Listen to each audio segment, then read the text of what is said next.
স্বাধীনতা ঘোষণা করতে বাধ্য হবে।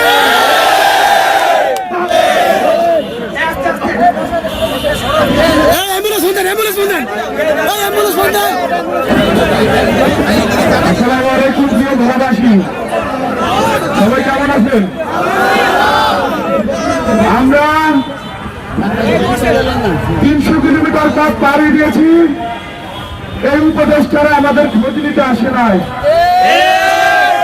আমরা 3টা নদী সাঁতরিয়েছি, এই উপদেষ্টারা আমাদের খোঁজ নিতে আসে নাই। আমরা 65 ঘন্টা আমরা না খেয়ে অনুসরণ করছি, এই উপদেষ্টাদের একজন লোক আমাদেরকে দেখতে আসে নাই। এর মানে ভোলার জনগণ মরুক বাঁচুক যাই করুক, এই উপদেষ্টাদের কিছু যায় আসে না। আমরা এই উপদেষ্টাদের বলতে চাই, আপনারা যদি ভোলার জনগণকে কুকুর বিড়ালের মতো মনে করেন, ভোলার জনগণ আপনাদেরকে কুকুর বিড়ালের মতো মনে করেন। আমরা আমাদের ধৈর্যের বাঁধ ভেঙে গেলে আপনাদের অবস্থা কিন্তু ভালো হবে না, আপনাদের অবস্থা কিন্তু ভালো হবে না। আজকে আমার ভাই ওসমান হাদিকে গুলি করা হয়েছে, এই ব্যর্থতা এই উপদেষ্টাদের, তাদের ব্যর্থতার কারণে ভোলা বরিশাল সেতু হয় না। আমরা এই উপদেষ্টা ব্যর্থ উপদেষ্টাদের পদত্যাগ চাই।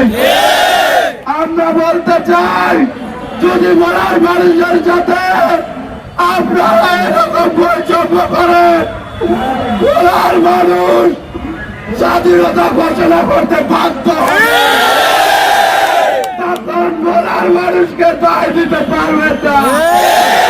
আমরা এই ভোলার মানুষের সাথে প্রতারণা করেছেন, ভোলার জয়িতের সাথে প্রতারণা করেছেন, ভোলার আহতদের সাথে প্রতারণা করেছেন।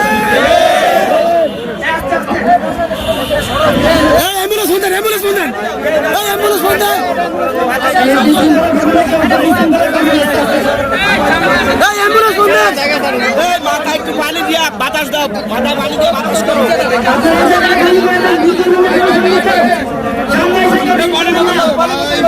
আমাদের সচিবালয়ের কথা বলতে গিয়ে আগে থেকে অসুস্থ, কথা বলতে গিয়ে আরো অসুস্থ হয়ে গিয়েছেন।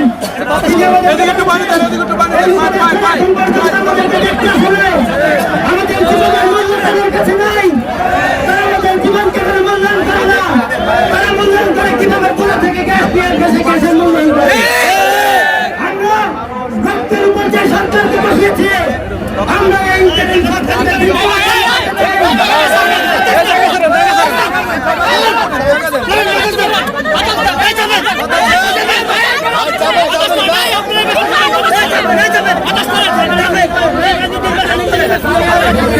সাইডে সাইডে যান।